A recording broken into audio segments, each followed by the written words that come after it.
Դեղատներում վաճառվող դեղերը միշտ չէ, որ ժամկետի մեջ են։ Երբեմն դրանք կարող են ունենալ պիտանելիության կամ անվտանգության հետ կապված տարբեր խնդիրներ, որոնք լավագույն դեպքում նվազեցնում են դեղի արդյունավետությունը, իսկ վատագույն դեպքում վնասում մարդու առողջությունը։ Կեղծ դեղերի լայնածավալ շրջանառության մասին պաշտոնական տվյալներ հաճախ չեն հրապարակվում, սակայն ժամանակ առ ժամանակ արձանագրվում են դեպքեր, երբ անհասկանալի ծագման դեղորայք է մուտք գործել Հայաստան։ Մեր վերահսկողության ընթացքում չգրանցված կամ օրենքի խախտման ներմուծված դեղեր երկու տեսակ ենք արձանագրում իրականացրել, չգրանցված, որոնք չգիտենք ինչպես են ներմուծվել, եւ օրենքի խախտման ներմուծված, որոնք գիտենք ինչպես են ներմուծվել, բայց լիազոր մարմին համապատասխան դիմում չի ներկայացել, համապատասխան փաստաթղթեր չի ստացել։ Հայաստանում դեղերի շրջանառությունը կարգավորվում է օրենքով եւ վերահսկվում է պետական մարմինների կողմից, իսկ թե ինչ մեխանիզմներ են գործում կեղծ կամ չգրանցված դեղերի ներթափանցումը կանխելու համար, այնքան էլ պարզ չէ։ Այսօր Հայաստանի Հանրապետությունը ողողված է չգրանցված դեղերով, իսկ այդ չգրանցված դեղերից ինչքանն են, քանի տոկոսն են կեղծված, մենք էլի գնահատական չենք կարող տալ։ Մենք տեսնում ենք ժամանակ առ ժամանակ, որ տեսչական մարմինը հետ է կանչում մեծ քանակությամբ դեղեր, հայտարարելով, որ այդ դեղերը վտանգ են ներկայացնում։ Հայաստանում դեղերի մեծ մասը ներմուծվում է մոտ 60-ից 70 տարբեր երկրներից։ Դրանք հիմնականում գալիս են Եվրոպայից, ԱՄՆ-ից եւ Ռուսաստանից։ Հայաստանում ամենահայտնի ներմուծող ընկերություններից են Վագաֆարմ, Ալֆա-ֆարմ, Նատալի ֆարմ ընկերությունները, որոնք միասին ներմուծում են Հայաստանի դեղերի շուկայի մոտ 60%-ը։ Հայաստանում դեղերի եւ բժշկական տեխնոլոգիաների փորձագիտական կենտրոն ՊՕԱԿ-ը, որը առողջապահության ոլորտում կարևոր պետական կառույց է, գործում է Հայաստանի Հանրապետության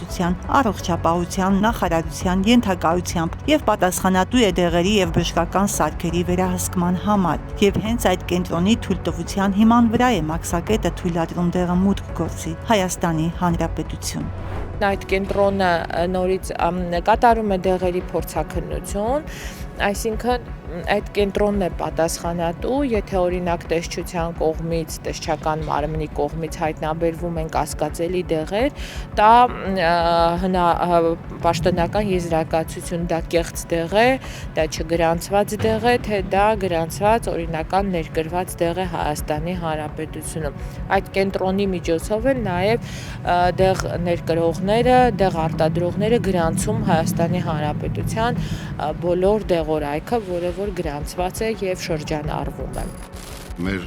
վարչական դույժերի տուգանքների մեծ գումարը կազմել է էլի դեղերի մասով, դեղերի վերահսկողության ոլորտով եւ հիմնականում երևի թե դատական գործերի մեծ մասն էս դեղերով էլ գնում է, որովհետեւ տուգանքները մեծ է եւ տնտեսական սուբյեկտները փորձում են դատանում տուգանքները բեկանել։ Արձանագրումներ ունենք եւ չգրանցված դեղերի եւ ժամկետած դեղերի, բացի տուգանքից, որ քաղաքացուն ավելի կարևոր ենք համարում քաղաքացու համար, կարգադրագիրն է ոչնչացնել այդ դեղերը։ Հայաստանում դեղերի մաքսային վերահսկողություն իրականացնող մյուս օղակը պետական եկամուտների կոմիտեն է։ Կառույցից մեզ տեղեկացին, որ դեղերը եւ դեղանյութերը ներառված են Եվրասիական տնտեսական հանձնաժողովի կոլեգիայի ոչ սակագնային կարգավորման միջոցների մասին համապատասխան բաժնում։ Հայաստանի Հանրապետության մաքսային տարածքով փոխադրման համար արգելված եւ սահմանափակումների ենթակա ապրանքների ցանկերը հաստատելու եւ տվյալ ոլորտը համակարգող պետական լիազոր մարմին է հանդիսանում Հայաստանի Հանրապետության առողջապահության նախարարությունը, նշվում է ՊԵԿ-ի տրամադրած տեղեկագրում։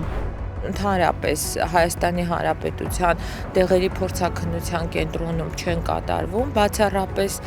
փաստաթղթային ուսումնասիրություններ են կատարվում եւ իմ տեղեկություններով վերջերս անգամ եղել է կեղծ փաստաթղթերի ներկայացման դեպքեր, այսինքն այս ոլորտում բացերը բազմաթիվ են, շատ են եւ այդ խնդիրները պետք է